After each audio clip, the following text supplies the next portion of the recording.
Allô!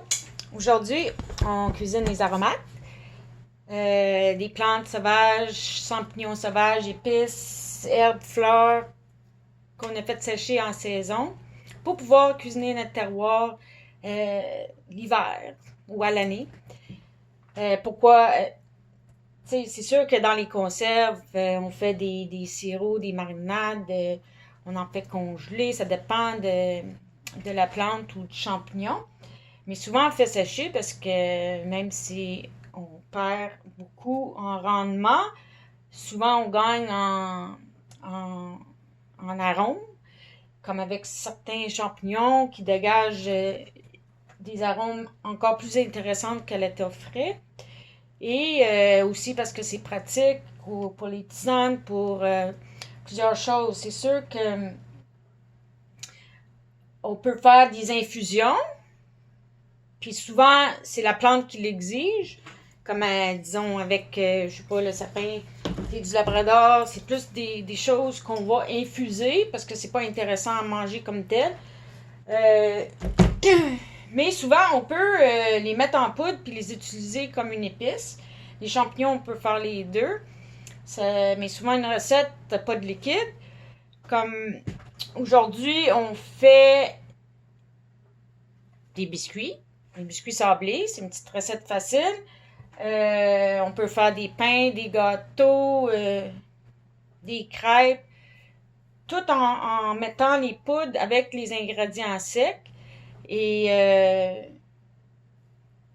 alors c'est ça, comme au lieu de mettre des épices traditionnelles, mais on met des épices boréales. Ou au lieu de c'est sûr qu'ici au Jardin Sauvage, on utilise souvent les champignons, que ce soit dans les recettes salées ou sucrées.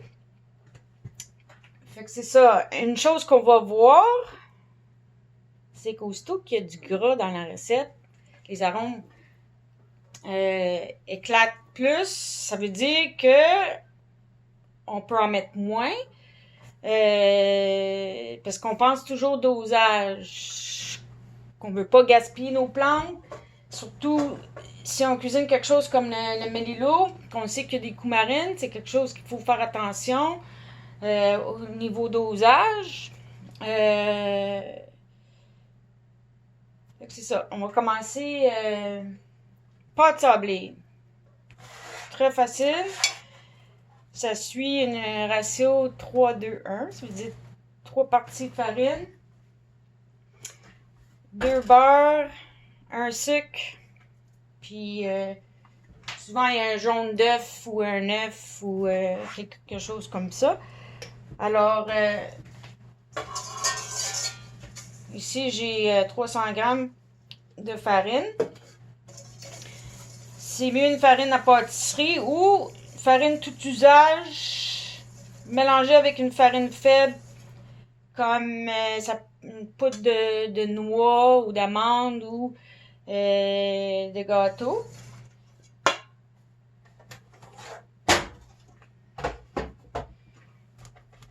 On fait crémer le beurre et le sucre. On peut faire ça à la main ou dans une machine. C'est juste de le fouetter ensemble pour que ça soit lisse et léger. Le beurre, il faut qu'il soit à température basse.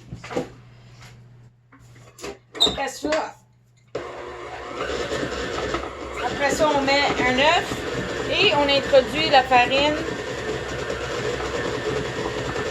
délicatement à la fin, jusqu'à temps que ça fasse une pâte sans trop quand même, parce que souvent dans la pâtisserie, c'est pas comme avec les pains, on veut pas le gluten. Bon, on fait-tu des sablés aux champignons, aux fleurs de mélilo? Avec toutes les poudres et les plantes que j'ai ici, j'ai beaucoup de choix. Si on faisait ça aux champignons, à l'odeur d'érable, comme je l'ai dit avec le séché, quand on passe à la quantité ou dosage, avec le séché, une bonne point de départ, un bon point de départ, c'est comme autour d'1%. Puis là, on pense, est-ce que c'est puissant? Est-ce qu'il y a des contre-indications? Est-ce que c'est plus une épice? Les vérifier est-ce qu'il y a du gras dans la recette, parce que c'est comme ça on peut en mettre moins. Fait qu'on va y aller avec le champignon. Souvent, j'en fais aux fleurs de mélilo, mais le mélilo, on ne le traite pas comme une fleur, on le traite plus comme une épice. Aussi, parce qu'il est marine. Fait qu'on tient plus autour de 0,1% au lieu de 1%.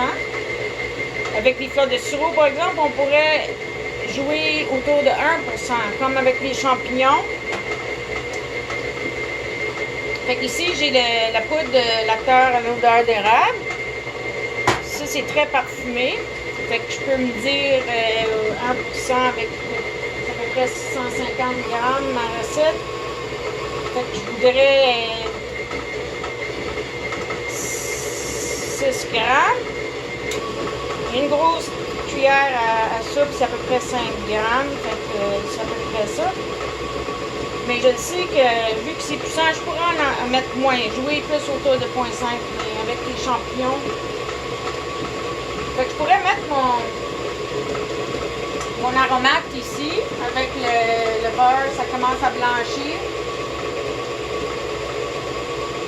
Et dans le fond ici, notre aromate, il remplace comme d'autres épices ou la vanille ou quelque chose comme ça. Fait que souvent, on va le mettre là. Là, j'ai mis le 5 grammes, c'est vrai. Un petit peu moins que 1%, mais ça va être très parfait.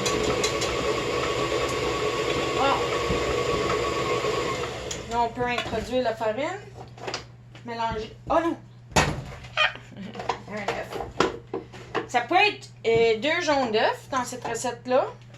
C'est pour quelque chose de très délicat. Ben, je vais mettre un œuf entier.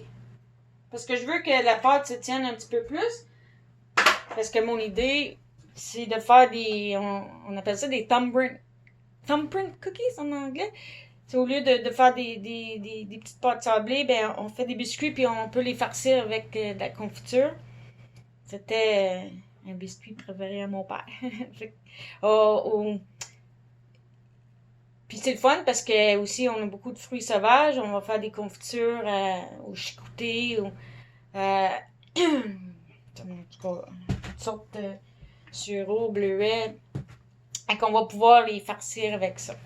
Fait que je mets un œuf entier au lieu de 2 jaunes. Si je voulais juste comme un petit sablé délicat, je pourrais mettre 2 jaunes.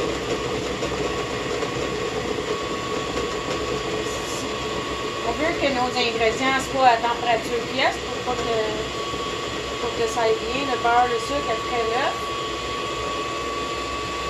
Après ça, quand ça c'est tout lisse, on met la farine. On mélange jusqu'à temps que ça soit homogène, sans trop. On le roule dans un parchemin ou un saran wrap. Puis on le met au frigo. Il faut que ça repose un petit peu. Et après, on peut couper des biscuits. On peut faire des boules. On peut faire des thumbprint cookies. Ou on peut le rouler puis découper, faire des sablés comme ça. On est cuit à 325 au four par 25 minutes, une demi-heure. Et c'est ça. Bonne petite recette pour cuisiner les aromates en poudre.